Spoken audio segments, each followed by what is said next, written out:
The following is a presentation of the Belly Up Sports Media Network.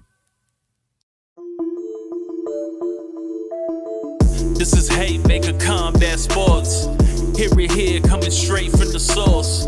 Only with the real, they ain't here to dress it up. Sweet science, MMA, you can get it all from us. Trust, 5 stars cause it's live. And through the fight game, we can guide ya. Slick talking, putting them in caution. Passing all the goals cause the audio is awesome. What you waiting for? Spread the word, tell a friend. This the podcast where all of the discussion ends. When they start going strike for strike, this the show that'll tell you what you seen in the fight. And they ain't playing on the mic, this a welcome to the show. Warm it up for the squad, Haymaker of the bros. I'm a bow wow, you can hear from the pros. It's Haymaker Combat Sports, time to roll. Welcome to Haymaker Combat Sports, powered by the Belly Up Sports Media Network. I am your host, EJ Reed, joined by fellow host, Aaron Admire, Steve Johnson. What's up, fellas? Happy Tuesday. Same here, man. Yeah, I know we were here a few weeks ago recapping the last pay-per-view. It just seems like it's like that wasn't that long ago, and we're right back at it. I know, what was that? 316 was at the end of June, and it's only mid-July, so I don't know if they're back on track to be at early pay-per-views. I don't know what the schedule is. There's no rhyme or reason, but we're here again to talk about UFC and the pay-per-view they're putting on. Where are they at this weekend? Salt Lake City or New Orleans? They're in New Orleans because it's Dustin Poirier's. I don't know what made me think of Salt Lake City, but you know, like we always do on these preview shows, we talk about stories inside or outside of the cage. And a topic that we talked about that, got some views on social media platform is Jon Jones announced his retirement. And lo and behold, a few weeks later, Dana White confirms Jon Jones back in the testing pool. Just 2 weeks after his retirement, Jon Jones announced he returned back into the testing pool, despite initial doubts from the MMA fan base. And Dana White has also confirmed this to be true. So what were y'all thoughts when y'all saw this? It's a pretty quick turnaround. My first thought was Jon Jones called their bluff. Like, I think, to me, it felt like, well, maybe they didn't think he would really retire, but he went ahead and did it. So then the UFC kind of panicked and was like, okay, well, I guess we have to pay him, and then they had to give in to whatever his demand was, and he jumped right back into the testing pool. But, it kind of sucks for Jon. He gave up kind of his belt, but, that kind of sets him back, and he has to fight for his belt. I mean, it kind of, if he wants the belt, he has to fight for it now. He has to fight Tom, or he has to wait for Tom to fight somebody else and see what happens with the belt. Or Jon, I mean, he's been around long enough. He's ranked high enough. He can pick and choose who he fights, really. He can kind of like the choose your own adventure books. Jon's kind of in charge of where he goes with what he wants to do. So it's kind of up to him where he goes. But, I'm not surprised that it happened, but I am surprised that it is quick. Initial thoughts, Steve? Yeah, I think it was a bluff move to get some pull to get where he wants financially. But I think if I remember the timeline, I think what reeled him in was the lucrative situation of, if I don't know if you have it in your future talks about, but with the location of where the fight's going to be. And I don't know if you heard anything of that, if you have that in later topic. Where is it supposed to be? Oh, the White House? Yeah, I do have that. I do have that later on, so I guess hold that thought. Okay. But yeah, I think that's what motivated him also to even get that fight also. Is there a New York card coming up as well in 4 November. or 6 months, something like that? November. There you go. So that could be a possibility as well. Man, this whole situation just seems a little weird to me. I'm with y'all. he called it bluff. I don't think it was a thing and he was afraid to fight Aspinall or anything. But I mean, I guess now that he relinquished the belt, that kind of a weight is kind of lifted off his shoulder, quote unquote. And now, like Admire said, he can kind of do what he wants to do. But looking on the other side of things, he can do what he want to do. But outside the Pierre fight, what is there like a real sexy matchup for him? There's not. I mean, there isn't any other fight outside of Aspinall that, for me, and I don't think any other like true fan is like, I mean, I've got to see that. Like, there isn't anybody. There's nobody just wrecking dudes that you think, oh, that guy's going to give Jon Jones a tough fight. Like even this past weekend, Derek Lewis. I don't want to see Jon Jones against Derek Lewis. Even though it's kind of a circus fight, but I don't want to see it. Aspinall's the one everybody wants to see. If not, the plan B is Piera. Well, why you bring up Derek Lewis? Terrible stoppage, by the way. I don't know if y'all saw that. Oh yeah, I watched the fight. I didn't like the stoppage. I don't know. My antennas start spinning. My conspiracy theory. Maybe they're like, all right, we need Derek Lewis to get a win because that's like our kind of like poster boy with the knockouts, and you shot in the president out afterwards. Maybe you're like, all right, if it looks like the guy's in trouble, let's stop it a little early. But that's just me being a conspiracy theorist. But I don't know. That was just weird because he was like totally coherent when he got back up. So if they would have stopped it a little bit earlier, I could have seen, okay, all right, when he was on the ground, but then he got back up and then he seemed fine. I don't know. It was a weird stoppage, but yeah. I think they could, we talk about rules and judging all the time. I think they kind of need to change the rules around stoppages because there's been a lot of times where the ref has stopped the fight and it turns out they shouldn't have. I think they should have the decision to say, okay, I kind of jumped in a little bit early. It was a false stoppage. Let's continue. Something like that where it's accidentally stopped a little bit early because there's been a lot of fights that should have continued. You know what I mean? And I think this is one of those. See, now that's a slippery slope to be playing with because then if like somebody finds out to be that they are hurt and you let it continue, then you might have lawsuits on your hand. Maybe I get what you're saying. It's just, I don't know, man. It's not like one of those shades of gray thing where it's like, you're damned if you do, damned if you don't.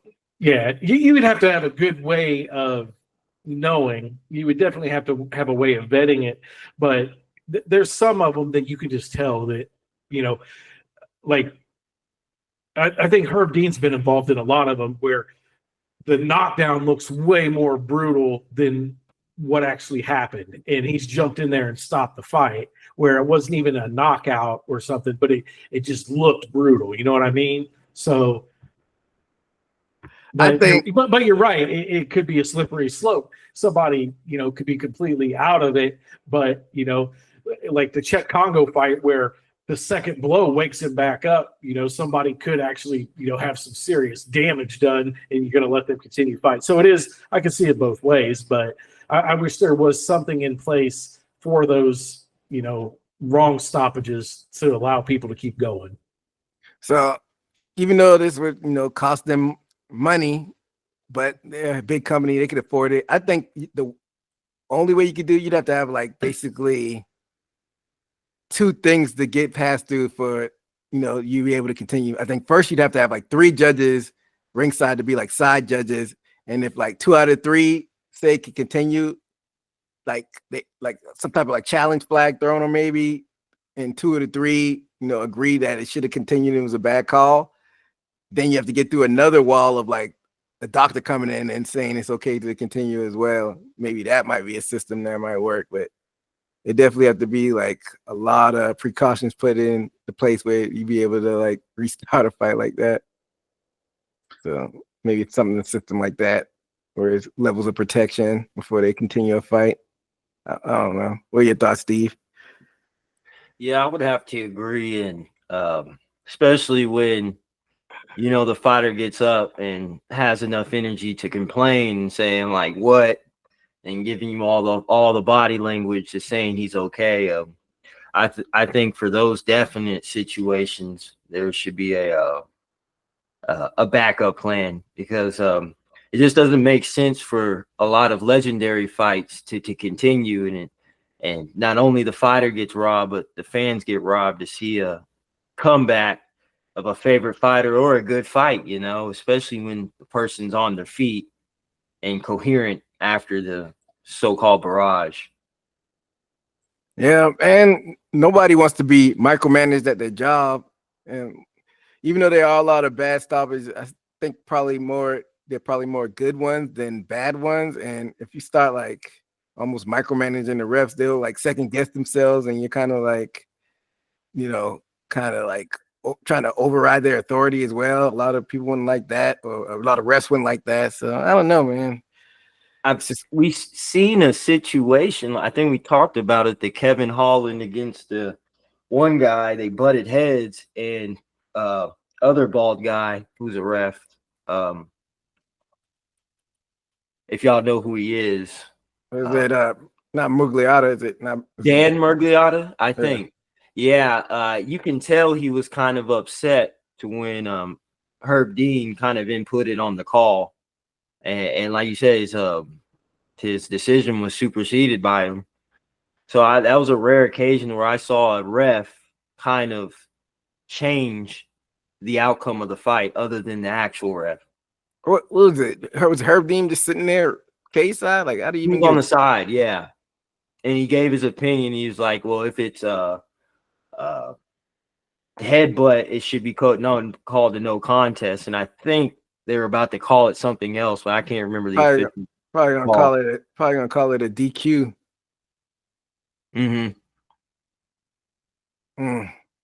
Yeah, that's an interesting situation, but I don't know if it's anything you can really do on the short term. Maybe that's a long-term thing they need to go fix, but yeah. I digress. Kind of went off the beaten path there, but going back to Jon Jones, one more thing before we move on. What if Jon Jones says fuck it and says he wants to go back and win his light heavyweight belt? Do you think what would the commentary be behind that between people on the internet? I mean, I think there's a lot of people that would hate on it and try to act like he's taking the easier path. But realistically, is that the easier path? I don't think so. I think the whole landscape of the light heavyweight division has really changed since he's been gone. I mean, if you think about it, he hasn't been there for a while. A lot of these guys, I mean, he really hasn't faced. I mean, Dominic Reyes is still in there, but he's had a little resurgent. But like Alex is up there. Jon Jones hasn't fought I know he hasn't fought Ankalaev, but I'm trying to think, has he even fought anybody in that top 15 other than Dominic Reyes? Not Jamal Hill, not Khalil Roundtree, Jerry Olberg. Like, that's what I'm saying. Like, I think a lot of people would talk shit on it and say that he's trying to take the easier path and he's trying to avoid Tom, but it would be a complete restart for him at light heavyweight. That's a whole new roster. It's a whole new just lineup of talent since he's been there. Like, it's a whole new landscape. Like, none of these people were even really ranked when he was in the light heavyweight division. So it's all new challenges for him. And I think there's a lot of good matchups for him. If you really think about it, Jerry is an interesting matchup for him. I think Khalil Roundtree is a good matchup for him. The Dominic Reyes fight, when they first fought, was a good one. Dominic Reyes ain't the same fighter that he was, but you never know what could happen if they ran it back. Even Johnny Walker, he's not the same fighter he used to be, but Johnny Walker used to have a lot of glimpses of high hopes. So it would just be really interesting if he did come back and go to light heavyweight. I think it would throw a lot of people off. Yes, Steve, what do you think the narrative would be if he tried to go back to light heavyweight? Like he said, that's a whole nother set of new fighters, and not only that, getting back to your light heavyweight body, which you've worked some time to get your heavyweight body to where it's at. It would take time and then get used to that. And not only that, the new caliber of fighters. I would say he would be more skilled, but these aren't easy people to overcome, I think. And like Admire said, who knows if you got one fire, Tom Aspinall, or if that's easy to get. I don't know because of his name, but maybe 2 or 3 fights to get through. And, it'll be a challenge. But do you want to risk that to where you can just do it in one fight and, and reclaim your heavyweight belt? So that's a really iffy. I would say just fight Tom Aspinall, but, he's been away from light heavy. It's kind of hard to calibrate how he would stand. Yeah, I mean, like you said, he took all that time and put the weight on for heavyweight, but I think he might be a naturally thin guy. So I think if he were to train in the way to, get back to that train, I think the weight would come off pretty easily. And like I might say, it's a new light heavyweight division, so it's a lot of challenges. It's probably more challenges for him there than it is a heavyweight outside of like Aspinall. So I don't think that would be the worst move, but I don't know. I guess we just got to stay tuned to see what he does next because, like I might say, we got the card in New York, Brooklyn, or what they usually have. No, they usually have that MSG. They usually have that fight at MSG in November. So you got that coming up. And going back to what Steve brought up earlier, they're talking about having a fight at the White House, in regard to the 250th anniversary of independence. I don't even know where to start off with this. What were your thoughts when you heard this? I thought it was a joke at first. Like, I didn't even think it was real. But then I seen so many people talking about it and just, I don't know, man. The logistics of it sounds like a nightmare, really. Because, I mean, you could do it at the White House, but then do you have a crowd? Because you can't really let the general public, like a lot of people in on the White House grounds, because of safety reasons. I mean, then if you do, you got to have a lot of security. And then if you let that many people in, what are you going to do? Put porta potties on the White House lawn? You got to put bleachers? Like, it's just a logistical nightmare. And then there's a lot of rules around promotions and business and what the president can do as far as making money and sponsoring things while being the president. Like, I think the last time Trump was president, he got in trouble for something, for trying to sponsor or promote some business while he was the president. I don't remember what it was, but it's just it's a whole weird thing. But I mean, we kind of learn he does whatever, I know a lot of fighters have already said they want to be on it. I think Jon Jones has already mentioned it. Conor McGregor, Derek Lewis mentioned it the other night. He was already on the phone with Trump. Colby Covington, of course, he's going to want to be on it. If it happens, it'll be, probably one of the most watched cards ever, just because of everything around it. Just it'll be madness. And I don't know. Right now, I don't see it realistically happening, but I've been wrong a lot. I don't know. Steve? Yeah, like Admar said, man, how would you the security of that? And the only thing I would say is you're just bagging on the viewership pay-per-view. I can imagine people would tune in, so I guess probably wouldn't be so concerned about the crowd if that's the case. But just trying to picture it, man. And then there's I'm assuming there's a street right in front of it where people walk to. I mean, you're gonna block that down. It's just thinking about it, it would have to be very well planned out. And if they do it, it would be one of the biggest surprises, I say, UFC thrown at us in a while. I think the last one was maybe the Sphere. Yeah, but that definitely would top it.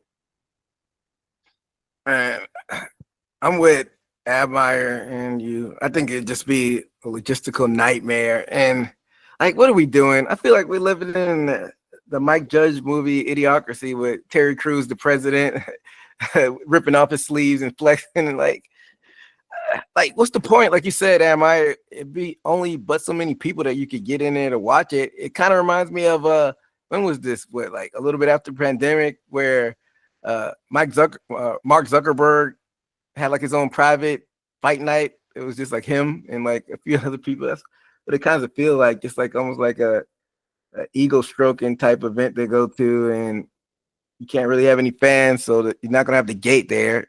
A lot of people will be watching it, so people will be watching it just for the spectacle of it. But why are we doing it just to say you could do it? And like, think about, like you said, how much things you have to screen.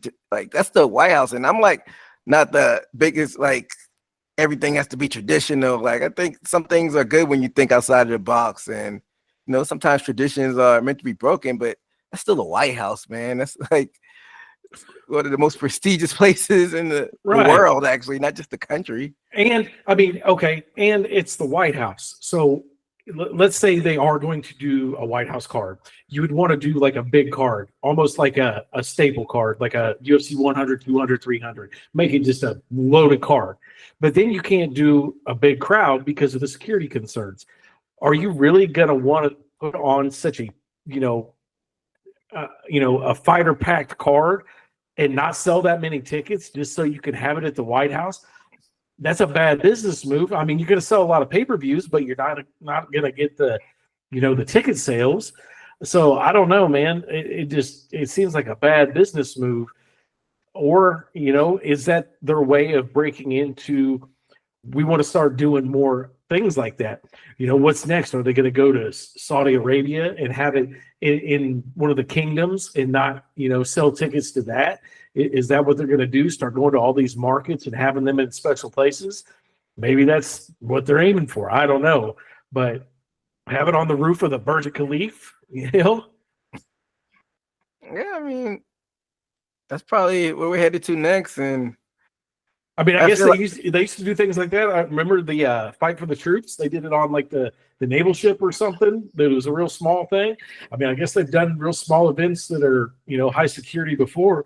So, I mean, they've done it, but it just, I don't know. Like, I'm just trying to think of, I don't know, maybe you could answer this. Like, what's the end goal? Like, what's the goal of doing this? Because at the end of the day, everything is about making money, and this doesn't seem like it would be a huge money maker for you.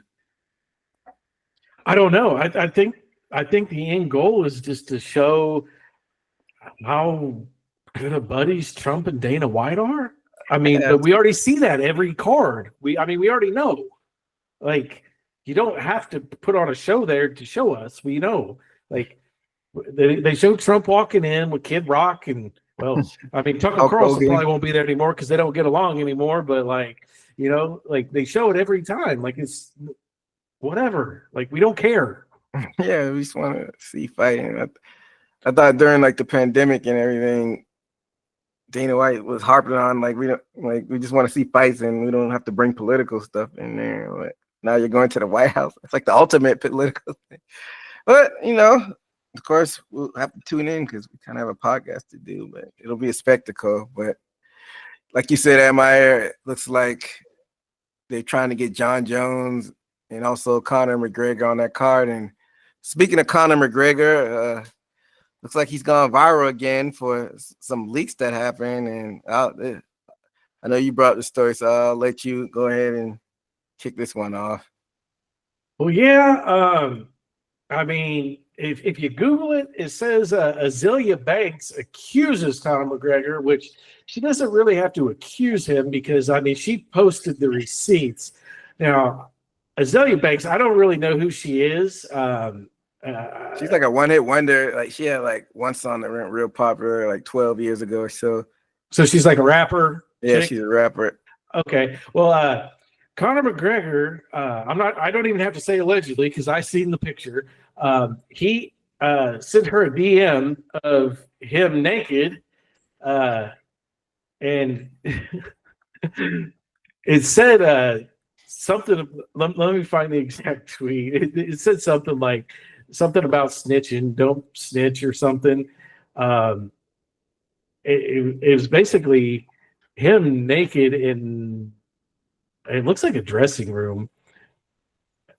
He said, "Don't be a rat, because all rats get caught." And then he sent the same nude again, and it says lifting weights, and it's just him taking a picture in a mirror. And she posted it on X, Twitter, whatever you would call it. And she said, "How you gonna send a bitch some crooked dick pics, then threaten her not to tell?" And then she, at him, at Notorious MMA, in-bomb, "Do you know who the fuck I am?" For the record, I seen the uncensored version. Hey, he's got a piece on him, not bad. But what the fuck are you doing, man? Like, I was going to bring Conor McGregor up before I even knew this happened. I didn't know this happened until I messaged you today, because this popped up on TikTok. I was going to bring Conor McGregor up because another video of him popped up, him hugging up on some girl at a hotel. And I was going to be like, does him and his wife have like an open relationship, or like just she don't give a fuck what he does? They're rich enough, like it doesn't matter. She stays home, raises the kids. He's out fucking chicks, doing blow, like it doesn't matter. And then he's like, there's no faking this. Like, it's him. And then he deleted the shit. Like, he's sending nudes to other famous chicks. Like, and his wife just doesn't do jack shit about it. Like, I don't know what their situation is, but it's fucking bananas. I don't even know if they're married. I know they've been engaged for the longest, kind of like Jon Jones and his fiance. But I don't. Did these pictures come across your timeline, Steve? Yeah, the situation did. Even the tweets. She was kind of like I said, I saw the blurred out version, but she was kind of flaming him as far as what was behind that blur. I mean, I think one of the quotes, I don't know if you read it all of them, Admar, but I think she said "potato farmer wee wee" or something. Yeah. I don't know what that means, but she called him a potato farmer dick or something. I don't even know what that means. Like, what does that even mean? I'm assuming she was trying to connect potatoes in Ireland or make it an insult. Well, I don't know if this is what it means, but he is uncircumcised. Oh, yeah, That's true. I guess when Admire typed it out, sometimes things could get in your algorithm, because as soon as I opened Twitter up, there was the uncensored picture. I mean, hey, good for him. Good for Conor McGregor. But he did say he's black from the waist down. The Floyd Mayweather promotion. He's breaking the Irish stereotypes. But I mean, going back to what Admire is saying, who knows what he has in his personal life? That's none of my business. But I mean, I don't know how much sponsors he have now, and you still got, in the business where you might be attracting certain, advertisers and certain people, and UFC is not necessarily a family event, but you're still a public figure, and if you and your wife have an open relationship, just go out and say it, so we don't have to speculate. And like I said, I'm not one to judge, but you have a lot of judgy people out there, and like, what is he doing? Because he's taking, like, if you're in an open relationship, why not just go out and say it? A lot of people are open relationships, but from what we're seeing from the outside looking inside his life, we're like, what the fuck is he doing? Like, sending celebrities DMs, and if you're in a relationship, so if you got an open relationship, do they address her as girlfriend or wife? Because sometimes I see him when they talk, and it's like his girlfriend's gonna get mad. I think they're engaged, if I'm not mistaken. I don't think they've ever officially gotten married. They got 3 kids, so I don't know if common wife or common partnership, common law wife. People Magazine, as of today, called D. Evelyn his fiance, so they are engaged. But yeah, like that's what makes me think there's still something wrong with him. Like, what gave you the idea to just blast off an unsolicited nude to somebody I mean, it's obviously unsolicited because this chick just fucking roasted you, like, and put you on blast. Like, you know, the way she handled that, there wasn't no secret relationship going on. It wasn't like, oh, look what he sent me. Ew, gross. Like, she just flamed his ass. So, like, how many other people has he done this to that didn't, you know, flame his ass or like actually took it another way with him? Like, I don't know, man. Like, dude's playing with fire. Like, it's just, you know, I've said it, you've said it, we've all said it on here. It's like, this dude cannot stay out of the fucking headlines. Like, you haven't fought in so long. We're an MMA show, and we can't stop talking about you because you can't stay out of the fucking news. Hey, especially like that civil trial he just lost at Ireland. You think he like, you know, clean up a little bit, but I'm guessing, like I said with Jon Jones, and I'm sure Jon Jones was probably thrilled that this story came out. It takes his situation out of the limelight a little bit as far as him in the car earlier this year. But I digress. But yeah, you'd think he would, you know, keep his nose clean. But I said this same thing with Jon Jones and him. I think they have to take them going to jail for something to change. It's unfortunate, and neither's happened to either guy. So, you know, when you're that rich, you just got like a complex where you could just think you could do whatever you want, send unsolicited nudes to celebrities. But she put him on blast. So, hey. Oh, yeah. And I pulled up this People magazine article, and it's talking about what I was originally going to talk about. July 2025, McGregor was seen kissing a woman who was not Dee Devlin on a beach in Florida. So that video is going around as well. You can probably find it on TikTok or wherever.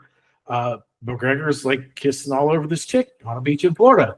So, I mean, this dude's just out doing whatever, you know. Yeah. When we're talking about this, because he's not doing anything illegal apparently, so this just comes down to a moral thing. And like I said, we don't know what him and her have behind closed doors. I'm going for limb and say they're in an open relationship, I'm guessing, or he just has so much money that she doesn't want to leave. I don't know, man. Like you said, everything we talk about him now is outside the cage. I think in my mind, he's retired. Did you know they had 4 kids? I didn't know they had a 4th one. I know they had 3. Yeah, I did. I had no idea they had a 4th kid. Like, I remember they had the first one, the second one, and then I remember being surprised when I heard they had the 3rd one. Now I'm surprised that they have the 4th one. What is it? A boy or a girl? This 4th one? Let me see. Yeah. Are you looking up that? I don't know, man. Like I said, I don't think we'll see him in the cage, maybe ever. I mean, what's the point if he's got more money? It'd be like an ego thing at this point just to say he could do it. Like you said, they're talking about the White House card, but I don't know, man. Like, at this point in the year of our Lord 2025, I don't know if a Conor McGregor fight would definitely move the 3 needle. sons and a daughter. The most recent one is another son. Another boy. Hey, he's rich enough to, you know, keep having kids, but I don't know. Like, I know these new age kids are different, so maybe they just think it's normal for the dad to be out there wilding. I don't know, but I don't know. You know, all of these stories have kind of been interconnecting. You know, speaking of Conor McGregor, Nate Diaz on the Out Cold podcast, and he asked about his fighting future. He said, if I could fight anybody right now, I would fight with all due respect to them. If Conor McGregor came back, he wants Conor McGregor. And he said, if there ain't nobody else to really fight, he would like for him to come back. And not that he needs to, but that's the fight that's high on his list. And then he said, Ilia Topuria. I don't know. Is this Nate Diaz being punchy? I know he's not going to get to the Topuria fight, but the Conor McGregor fight, that seems like it'd be possible, but Conor McGregor is not in that right headspace. So what do y'all think? Y'all think that would be like almost the perfect opponent for him to come back against would be a Conor McGregor, but Conor McGregor doesn't have his head on straight? Admire? Yeah, I mean, everybody would want to see that. Everybody wants to see the Diaz McGregor trilogy fight, of course. So definitely that. You know, McGregor's been out for so long, that seems like the perfect opponent for him. I mean, they're kind of just made for each other, especially at this point in their careers. Diaz, I have no interest in him fighting Taporia. I know in that same interview, he talked about, on the boxing side, he wants to fight Canelo or Crawford. Diaz couldn't even, get it with Jake Paul. Like, no. So I don't want to see Diaz do any like serious boxing. Just, McGregor or nothing. Steve? Yeah, if I'm not mistaken, I think he may have posted on social media trying to tease a Michael Chandler in front of the White House when even Conor heard about the White House. So he knows what his mind's on to even pay Nate attention, and who knows if Chandler, after what he went through, would even entertain that as a fight. I'm pretty sure somebody wouldn't say no if they were given the chance, but who knows where Conor's head's at right now. He's doing a lot of promotional teasing. That's what you said. That's what Connor or Nate is Conor. doing. Okay. As far as Nate, as far as getting that fight, I'm not too sure, like I said, because seemed like he made that post in front of the White House like a, AI digitally made in front of the White House, and he had Chandler on there. So who knows? He just put his offer up for Conor to notice it. So I would say that's Conor's smartest fight if he wants to come back. Yeah, I think at this point it's just gonna be circus fights for Conor. Not circus fights, but like spectacle fights. I wouldn't consider it. A circus fight would be like a Jake Paul fight, but I think like it'd be spectacle fights as far as MMA goes, like a legacy fight, like a Nate Diaz, or maybe he runs it back with Max Holloway and fights like that. I don't see. He definitely shouldn't be sniffing a title. And as far as Nate Diaz, either one, Conor or Nate. And they talk about Taporia knock his head right off his block if that fight would have happened. Like, what was he even thinking about even speaking Tapiria's name at this point in the game? Like, why would you even want that fight? What is Admire? Is Nate Diaz? Is he 40 now? He's got to be close. Let's see. It's not 30. It's not 40, 39. Yeah, he's got to be close. Let's see. He's up there in age. So he should just not want to take any type of fight that 40.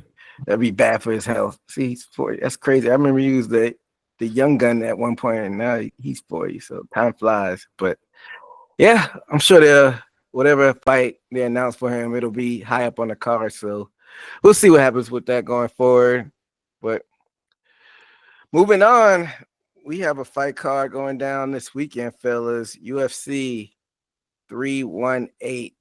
It's going down in the Smoothie King Center, or is it the Smoothie King Arena? Yeah, Smoothie King Center down there in the Big NO, New Orleans. And this is supposed to be Poirier's last ride.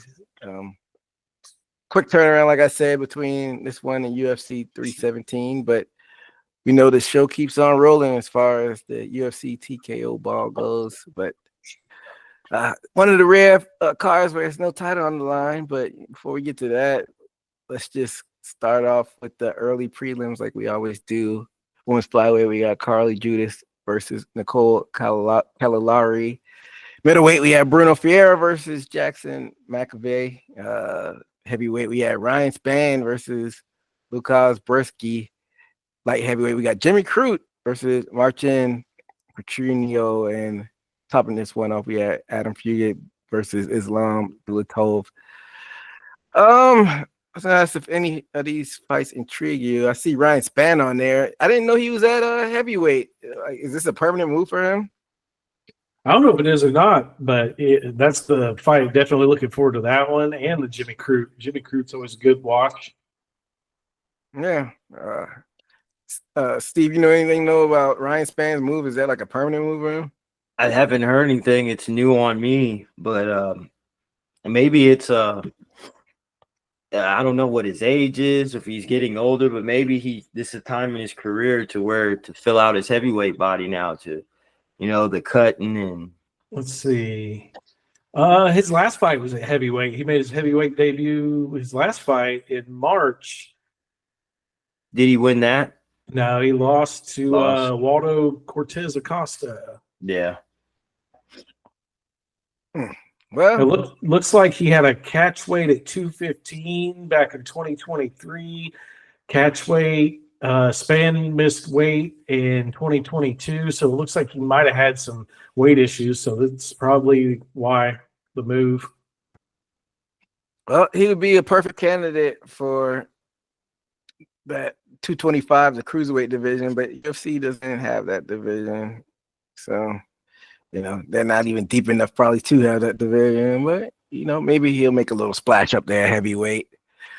Moving on to the preliminaries, kicking this one off in middleweight, we have Adoba Gutierrez versus Robert Valentin. Welterweight, we had Francisco Prado versus Nikolay Bernikov. And then in middleweight, we have Marvin Vettori versus Brendan Allen. And then the main one we have on the prelims, we have in the bantamweight, Kyler Phillips versus Benicio Oliveira. So this middleweight bout between Marvin Vettori versus Brendan Allen, what are your thoughts on kind of a former title contender in Martin Vettori? He faced Izzy for the middleweight title. Now he's on the prelims. It should be a pretty interesting fight. What are your thoughts? That's a good fight right there, especially for the prelims, man. It's almost one of those fights that could be like a headliner for a fight night card. I don't know what they did to, not even headline the prelims. I don't know who they pissed off. I think it should actually be the headliner of the prelims over the Kyler Phillips fight. But I think both Vettori and Brendan Allen, maybe a win or two outside of another, title shot. They ain't far outside of it. So I don't know what's going on with that. Steve, what are your interests on this one? Definitely the previous title contenders will always catch my interest. Mm-hmm. Marvin Vettori. I remember we talked about it last time, but catch your eye on this dude, Atiba Gutierrez, from Cameroon, strikes like Ngannou. So if y'all ever catch that one, you might catch if he does good in this fight, a nice KO on that level. But other than that, those are the two that spot my eyes. Yeah, for sure. We're going to definitely be on the lookout for Gutierrez as well. So, some few intriguing fights in the prelims. But moving on to the main card, going into this one, Admire is still in the lead for our 2025 predictions record. We're more than halfway through the year now, so it should be coming down to the wire. Admire is 22-13. Steve is 20-15, and I'm in last, 19-16. But so I'm gonna have to start picking against the grain in some of these fights. But starting off on this card, on the main card, to say, lightweight division, we have Michael Johnson versus Daniel Zellhuber. And Zellhuber is a pretty interesting prospect. I'm thinking, isn't he pretty lanky for the division? Yeah, he's 6'1", because I remember his last fight. I'm like, man, he has some upside, even though he did lose by split decision. Who you got in this one, Amar? Definitely on this one, I got to take my Missouri boy, Michael Johnson, even though he is a huge underdog in this. Odds on this one, they got Michael Johnson at a plus 275. They got Daniel at a minus 345 favorite. So odds makers heavily favoring Daniel Zellhuber. I'm going with Michael Johnson, one Missouri guy. I followed his whole career since he was, well before he was on The Ultimate Fighter. He was on the local circuit around here. And it really made me think of it. I seen a post or something the other day. If you look at Michael Johnson's fight history, somebody posted and said he has one of the toughest resumes ever. If you look at like who he's fought pound for pound, he's fought every like lightweight badass there is, from Khabib to Poirier, just like a murderer's row of who's who. So, I mean, he's been in there with all of them. He hasn't beaten all of them, but he's beat some really big names. And he almost went the distance with Khabib. He actually dropped Khabib in their fight, if you remember. Yeah. So, I mean, and he's got a lot of tools. He's a strong wrestler. He's got really heavy hands. He's got great boxing. So, yeah, I'm going with Michael Johnson. Steve? Definitely representing, of course, St. Louis, Missouri. So I always go for anybody representing that from Missouri. But now Admire say it, man. That's all. Is there a certain point of his career? It's back to back to back. Talking about Tebow, Gallard, Barboza, Darius, Diaz, Poirier, Khabib, Gaethje. I mean, that was back to back until he started to get into Darren Elkins, and he lost that. And but fought legends and has experience.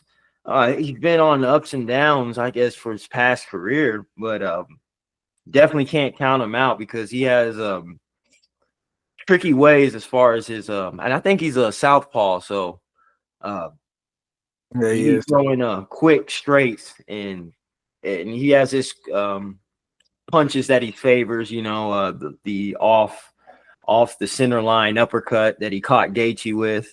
That's one of his favorites. So you can't count Johnson out, although you say he's not he's an underdog, but I'm still going for Michael Johnson.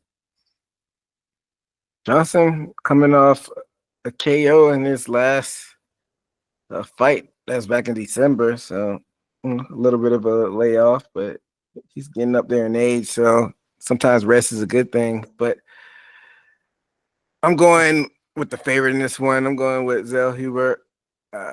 Like I said, I was really impressed with the fight before last, but like I said, he lost his last fight. What was the fight that I saw where?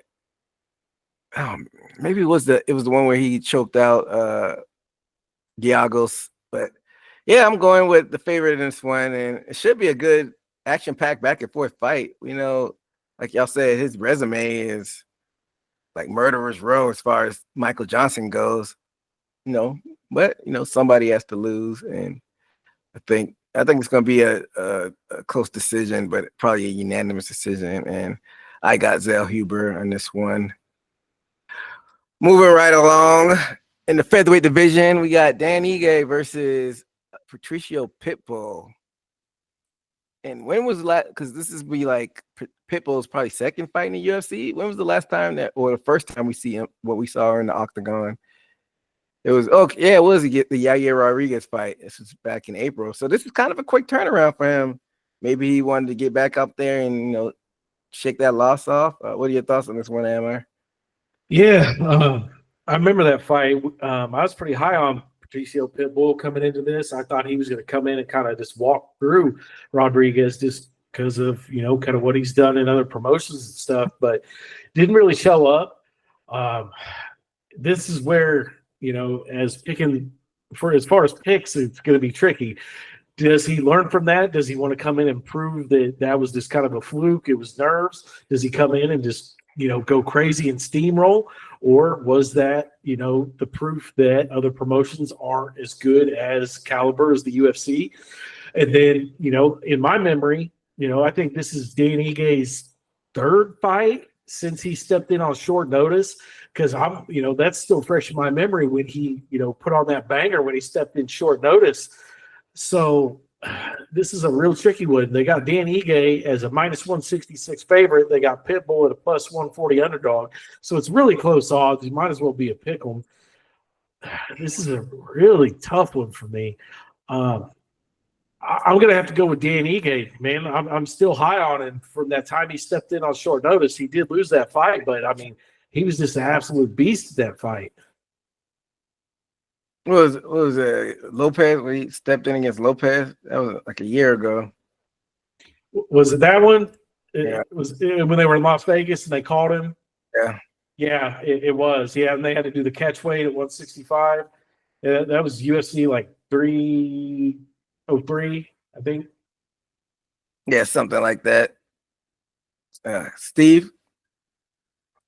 Yeah, I liked how Patricio looked. He didn't look overmatched, overskilled, or overwhelmed too much over Yair Rodriguez.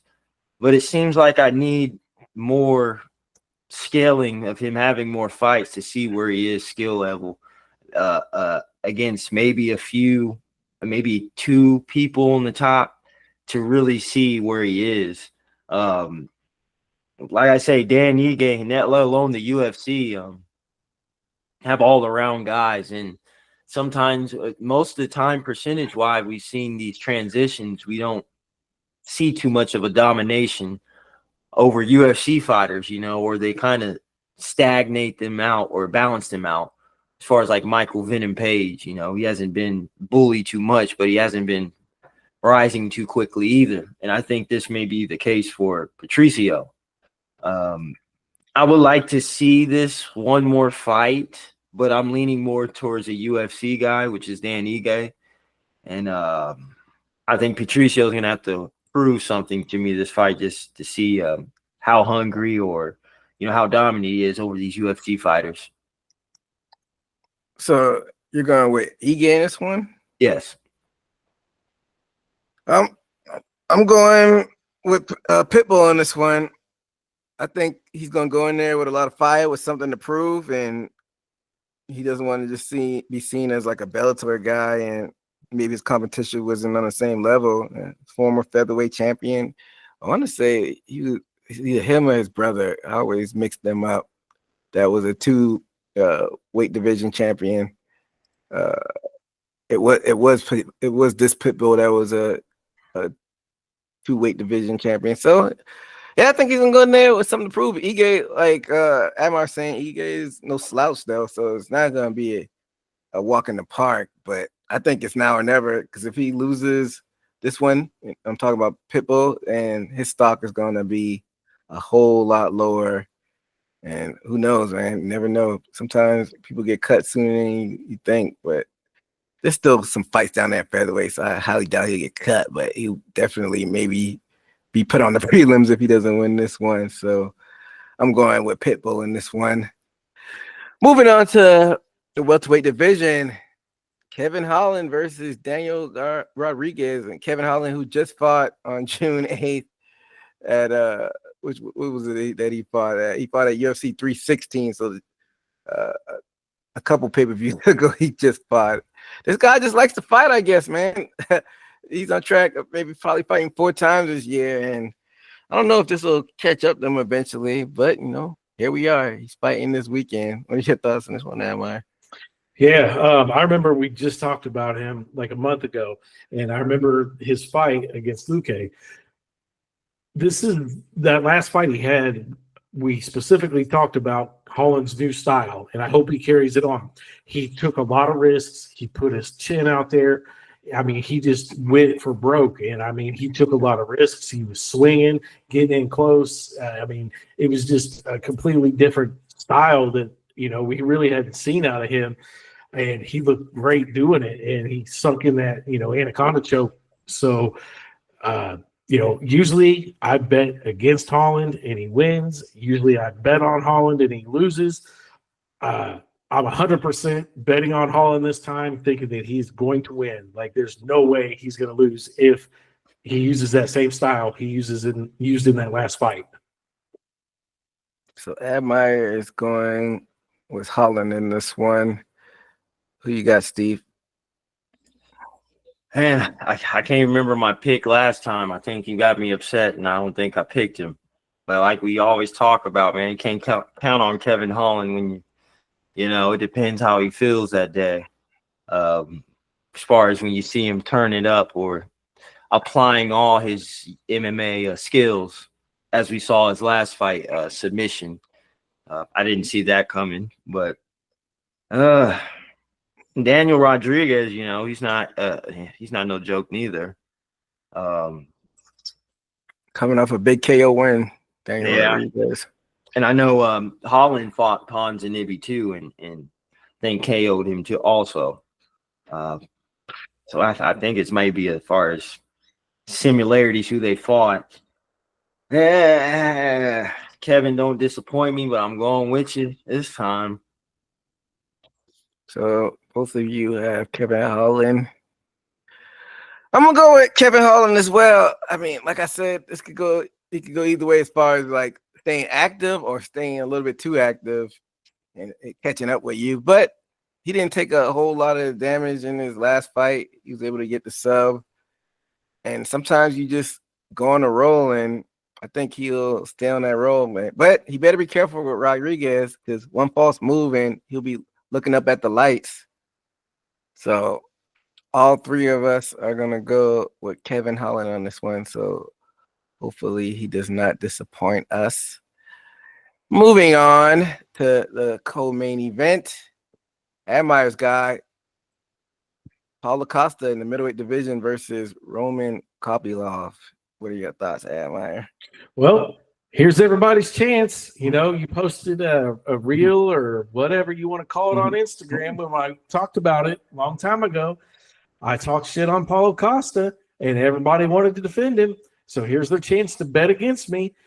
Paulo Costa has not beaten an active middleweight in the UFC, and he's ranked number 13. He does not deserve to be ranked number 13. He's not going to win this fight. I'm taking Roman Kopylov in this fight. So if anybody wants to, if you want to clip this and post a reel, the first person that replies to it, I will bet them $20 if they want to take Paulo Costa. And then if they win, I will pay them their $20 and I will admit they were right on this. The next episode, I will say they are smarter than me, whatever they want to say.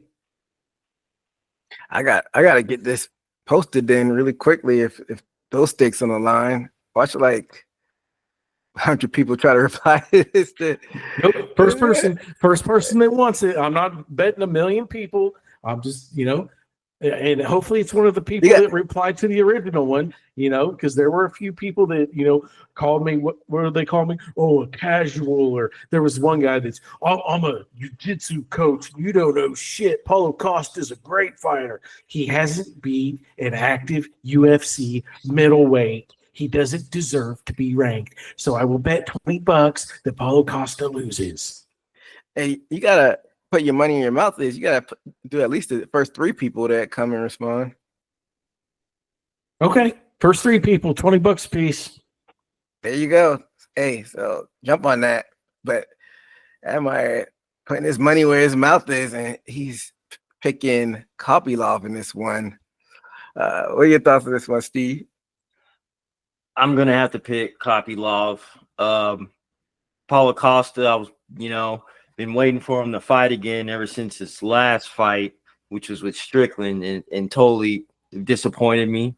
I think he's inactive. I think he's slow crawling his career, which makes me think if he's even his head's in it, or if he's just getting out his contract, because he always, the past been playing funny games as far as fighting and canceling fights and stuff like that. And plus Strickland, I guess he brought it to him, man. He forced him to fight. And, us Paulo Costa thinking he's a scary knockout artist got neutralized. I think Roman Kopylov is going to bring that heat to him, and not so, reserved like Strickland. And, I think, as I remember Kopylov, he'd be throwing some heat as far as behind his punches and kicks. So I think Paulo Costa just hasn't been active enough to even be reliable, or just even MMA math. It's like people don't do well if they're not active. And I mean, I'm looking at his fights, and if I look all these other fights I looked at, and I'm looking at the past 2 fights, and I'm seeing Rockhold still, I'm like, that's long ago. Rockhold retired, right? So then boom, Forrest Whitaker, Robert Whitaker, and then Strickland. Like, dang, this was in a span of, as of right now, 2.5 years. You've only fought 2 people. I think he's gonna lose this one. Yeah, I just look back at activity. I'm not as down on Paulo Costa as Amar is, but he hasn't come across a lot of wins over the past 5 or so years. I don't think he's been the same since he got humped by Izzy. When did that happen? Was it 2020? 5 years ago. Yeah, so I think he mentioned he didn't even know he did it until he looked at the yeah, like plays. then he get humped and then dapped him up like right after it. Yeah, I don't think he knew he was getting yeah. Yeah, so it hasn't been the best 5 years since that's happened. He's only beat an old Rudo Caracol. And knowing my luck, watch he come out like a man on fire and able to get Kopylov out of there. But I'm still sticking with the Kopylov pick. Got Chris Curtis out. Kopylov got Chris Curtis out of there earlier this year with that head kick. And when you think of Russians, you think a lot of wrestling, but hey, Kopylov's got some hands on him, man. He finishes people by knockout. So, you know, the fan just tuning in and they just see the name, they might think he's gonna go there and just wrestle you. Like, no, he'll stand up with you. So I don't know if this fight goes a distance, but I'm going with the Kopylov pick as well. Then, hey, like Am I said, first 3 people that respond to him when this gets posted, they get win some money. So for those who want to go off and pick Costa, do so. You may be able to get a few bucks in your pocket. Moving right along to our main event, the lightweight division. We have Max Holloway versus Dustin Poirier. And like I said at the beginning, before we started talking about the card, no titles on the line, but the symbolic BMF title is on the line. And technically, it's Max Holloway defending it against Poirier. And there's no rhyme or reason to, I guess, defenses, because if that were the case, then what's that guy's name? Jorge Masvidal. Then he lose it to Usman technically, because he lost, because he was the BMF title and Usman sent him into the Shadow Realm. So I don't even know like how they even doing like lineage for this symbolic title. That doesn't even make sense. But here we are. Dana White feels like he has to have a title on the line for all of these cards, and there's no real one. So the BMF title is on the line. And even talking about the fight, like, it doesn't really even make that much sense because Poirier is beating Holloway twice, but you know, both of them go in there and swing and give it all they have. So I'm sure it'll be fun once the bell rings. What are your thoughts on this one, Admire? Yeah, I mean, the fight doesn't make sense from a standpoint of rankings or just really anything. You know, they've already done it twice, but it's a fun fight, and you know, they're both gamers. You know, they're both going to give it their all. Poirier is saying that this is, you know, his retirement fight.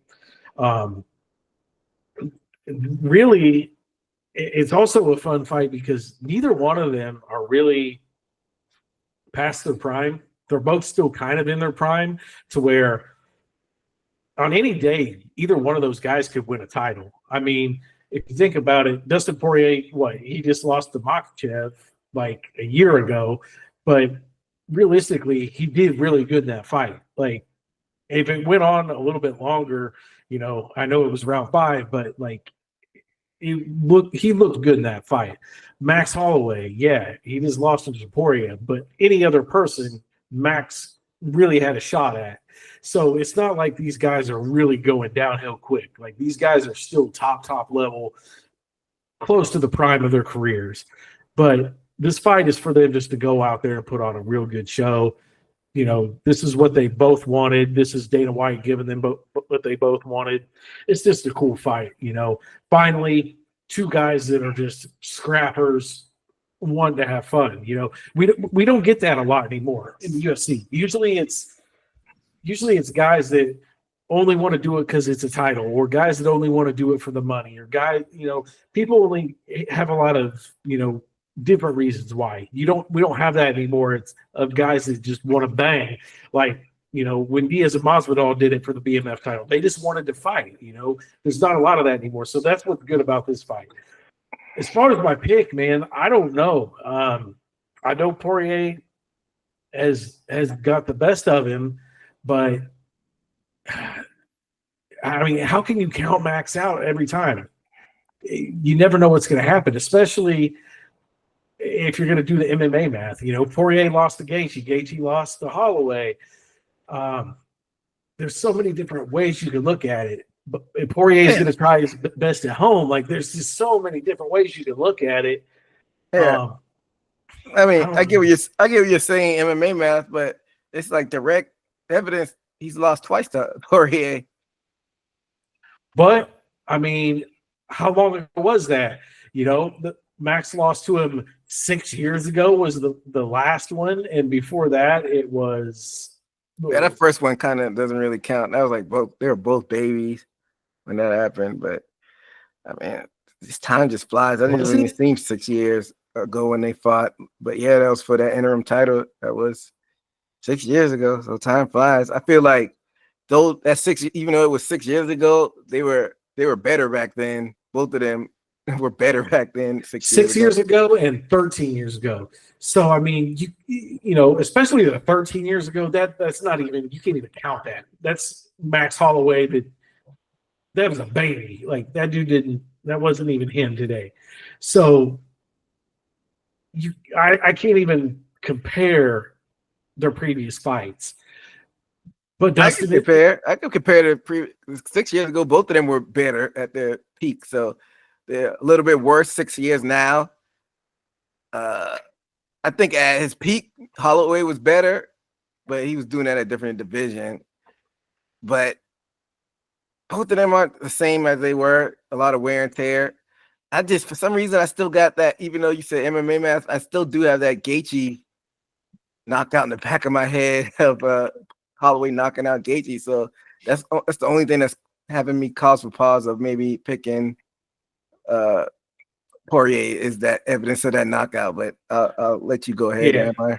Okay, so here's where I'm going with it. It might not even make sense, but since then, Max has lost to Volkanovski by decision, and then he lost to Poirier by knockout. Dustin, since then, has lost to Oliveira by submission, Khabib by submission, and Gaethje by knockout, and Islam by submission. I'm gonna go against the grain. I'm going with Max. I think Max has the better chance. I think that Dustin has more to lose, being his retirement fight in front of his hometown, which you think would give him more of an advantage, but I think it's going to work against him. Give me Max. All right, Steve. Yeah, Max after that Gaethje win, because first going into that, I thought he didn't have enough power, and everybody's different, but maybe he can generate at this age, carry over some weight and power into late weight to sting Poirier. Because I know he was knee deep into featherweight and first time coming up. This will be probably Holloway's third time in lightweight. So I think he may got a feel of it, got him a knockout to feel good. Like y'all said, he wasn't the same fighter. I could say first or second, because I think after that second loss to Poirier, he started getting real serious on his stand-up. I think we can see a different Max Holloway, but I don't think Poirier is trying to lose in his hometown on his way out, and I don't think his skills have deteriorated from his last fight, because I think, what did y'all say, Makhachev was his last one? Yeah. Who? Poirier.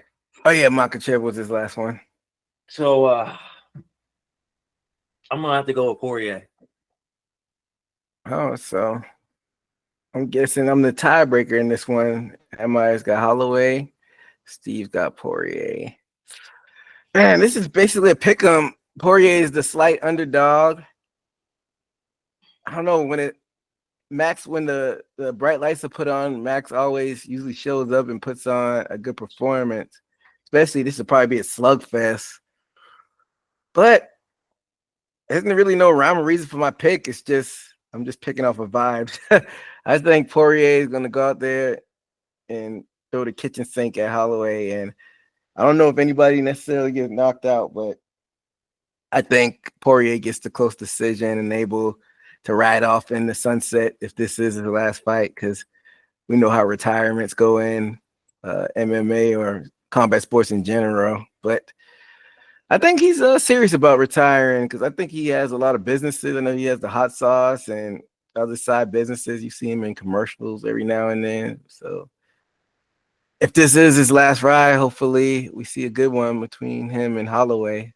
But Steve has Poirier, I have Poirier, and Admire has Holloway. So we'll see how everything goes down this weekend. And hey, like I said earlier, you have a chance to maybe get some of Admire's money on that Costa Copylov fight. So hey, first through the comment, go at it. But that brings us to the end of this week's podcast. So make sure to follow us on all social media platforms, especially when we post a clip of that fight prediction of Costa, IG, TikTok, Twitter, all of that good stuff. Make sure to follow and subscribe on YouTube as well. But we'll be back next week to, recap all of these fights that go down this weekend. And actually, I would be remiss. Let's do just some quick picks on boxing that's going down this weekend.